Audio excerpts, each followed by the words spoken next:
Very good morning class 10th। तो आज एक और वीडियो हम लोग लेके आए इंपॉर्टेंट क्वेश्चंस की चैप्टर इलेक्ट्रिसिटी के लिए।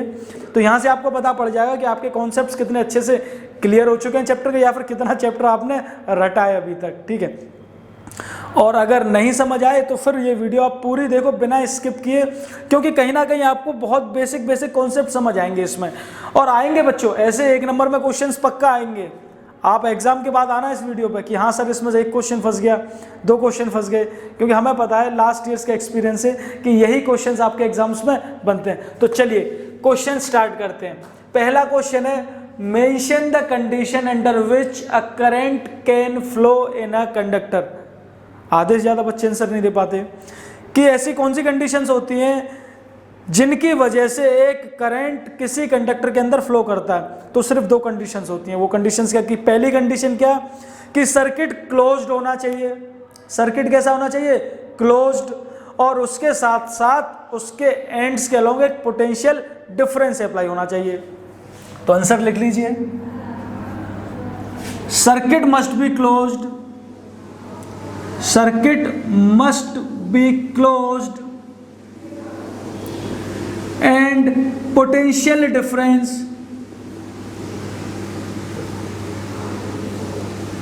is applied across its ends।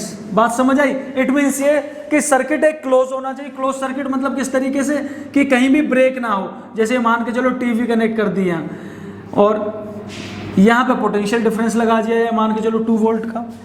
Circuit close का मतलब यहाँ पे एक की लगी होगी और वो की में बिंदी लगी होगी। ये ऐसी कंडीशन होनी चाहिए, तभी करंट फ्लो करेगा। और वो एमीटर वोल्ट मीटर वो तो आपको लगा के दिखा नहीं है, वो तो आपको लगा के दिखा नहीं है। एमीटर कहाँ लगता था? सीरीज में, और वोल्ट मीटर पैरेलल में। ये कंडीशन होगी तभी करंट फ्लो करेगा। तो this is answer of question number 1। Coming to the question number 2, why is resistance more in series combination. पता सबको है लेकिन आंसर सबको नहीं पता होता कि सीरीज में रेजिस्टेंस ज्यादा क्यों होता है। तो देखो आपको पता होगी कि हमने जब सीरीज कॉम्बिनेशन और पैरेलल कॉम्बिनेशन पढ़ रहे थे तो रेजिस्टेंस की एक प्रॉपर्टी देखी थी कि resistance is directly proportional to length.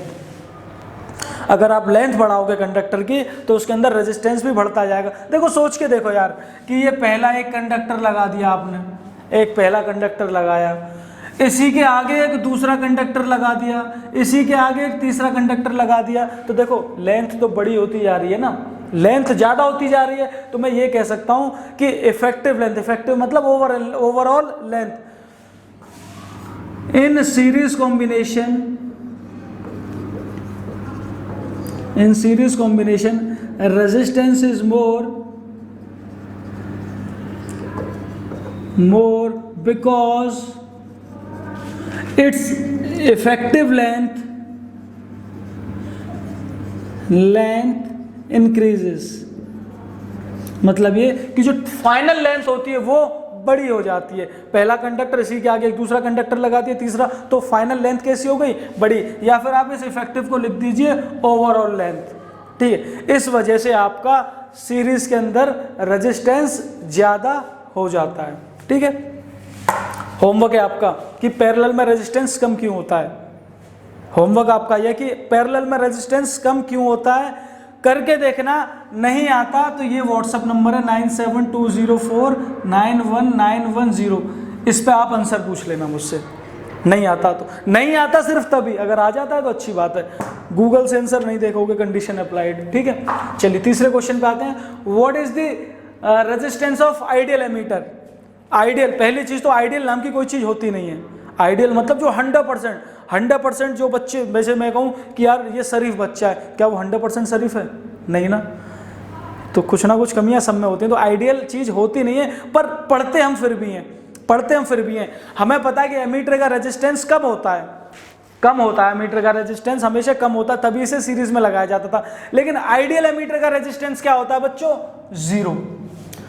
अगर आपसे पूछ ले कि what is the resistance of ideal ammeter, तो आंसर होगा 0। हमें पता है कि पोटेंशियल वोल्ट मीटर पे आते हैं। What is the resistance of ideal volt meter. हमने ये बात पढ़ी थी कि वोल्ट मीटर का रेजिस्टेंस हाई होता है। वोल्ट मीटर का रेजिस्टेंस कैसा होता है? हाई। तो आइडियल वोल्ट मीटर का रेजिस्टेंस क्या होगा? इनफाइनाइट। ठीक है, ये दो आंसर बहुत अच्छे से याद रखना, एग्जाम में पूछे जाते हैं। देखो ये भी पूछा गया है एग्जाम में कई बार, ये भी पूछा गया क्वेश्चन, और फिफ्थ वाला भी पूछा गया कि name the physical quantity with unit joule पर कूलम, कि ऐसी कौन सी फिजिकल क्वांटिटी होती है जिसकी यूनिट जूल पर कूलम होती है। तो आंसर होगा इसका या तो आप लिखना इलेक्ट्रिक पोटेंशियल या पोटेंशियल डिफरेंस, दोनों ही आंसर सही हैं, ठीक है। तो आप इसका आंसर क्या लिखोगे, इलेक्ट्रिक पोटेंशियल या फिर potential difference, both are correct answer, ठीक है। हमने निकाल के देखा था ना, पोटेंशियल डिफरेंस क्या निकल के आता था, V इक्वल्स टू W/Q, ये निकल के आया था। W वर्क डन की ऐसा यूनिट क्या होती थी, जूल, और चार्ज की कूलम, तो जूल पर कूलम हमारी यही तो निकल के आ रही थी। मैंने वहां भी बताया था आपको कि ये क्वेश्चन एग्जाम में आता है। चलिए next question, what is the commercial unit of electrical energy. जिन बच्चों ने चैप्टर अच्छे से पढ़ा है उन्हें अच्छे से समझ आ गया होगा कि क्या होती है। What is the commercial unit of energy. Commercial unit of energy के ऊपर मैंने एक क्वेश्चन भी कराया था आप लोगों को तब। तो कमर्शियल यूनिट ऑफ एनर्जी होती है बच्चों kilo watt hour, kWh, this is the commercial unit of energy. Clear है बच्चों। चलिए next question, which wire has more resistance, thicker और थिनर। मोस्ट इंपॉर्टेंट क्वेश्चन, अक्सर करके पूछा जाता है आपके एग्जाम में, अक्सर करके, कि कौन से वायर के अंदर रेजिस्टेंस ज्यादा होता है, थिकर वायर या थिनर वायर। पहले तो थिक और थिन का मतलब समझो। थिन मतलब बहुत पतला और थिकर मतलब बहुत मोटा वायर, ठीक है। आपने एक चीज पढ़ी थी कि resistance is inversely proportional to area of cross section. Resistance is inversely proportional to area of cross section. ये मतलब ये कि जो वायर मोटा होगा उसमें रेजिस्टेंस कम होगा, क्योंकि मोटे वायर का ये वाला एरिया, ये एरिया ऑफ क्रॉस सेक्शन क्या होगा, ज्यादा। पतले वायर का मतलब ये जैसे मार्कर की निब, इनका रेजिस्टेंस कैसा होता है, ज्यादा। तो हमेशा थिकर वायर का रेजिस्टेंस कम होता है। विच वायर हैज मोर रेजिस्टेंस। अच्छा, मोर मतलब थिनर, थिनर वाले का रेजिस्टेंस हमेशा मोर होगा और थिकर का हमेशा लेस होगा, ध्यान रखना अगर क्वेश्चन पूछा जाए कि which wire has more resistance, ठीक है बच्चों। चलिए coming to the next question, in series combination which remains constant, a current और वोल्टेज। कि सीरीज कॉम्बिनेशन में कौन सी चीज कांस्टेंट रहती है, करंट या फिर वोल्टेज, करंट या फिर वोल्टेज। तो आपको पता है करंट कांस्टेंट रहता है।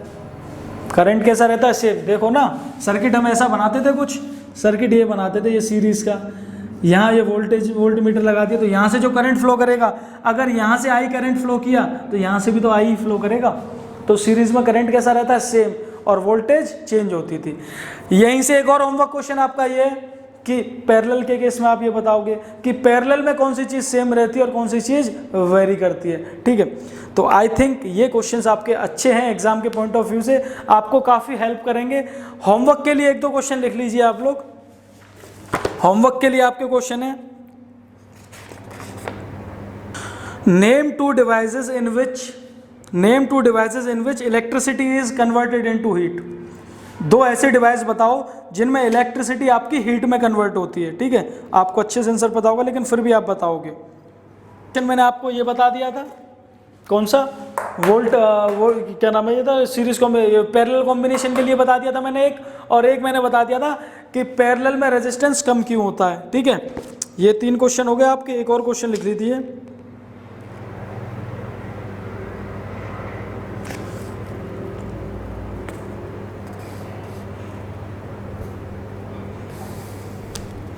चलो यही है आपके क्वेश्चन फिलहाल। बाकी मैं एक असाइनमेंट आपको अगली वीडियो में दूंगा, और अगर वीडियो अच्छी लगी और कॉन्सेप्ट्स आपको समझ आए तो ये वीडियो अपने फ्रेंड्स के साथ भी शेयर कर दीजिए, जिससे उन्हें भी कुछ हेल्प मिल सके। चैनल अभी तक सब्सक्राइब नहीं किया है तो चैनल सब्सक्राइब कर दीजिए और बेल आइकन प्रेस कर दीजिए, ठीक है। Thank you.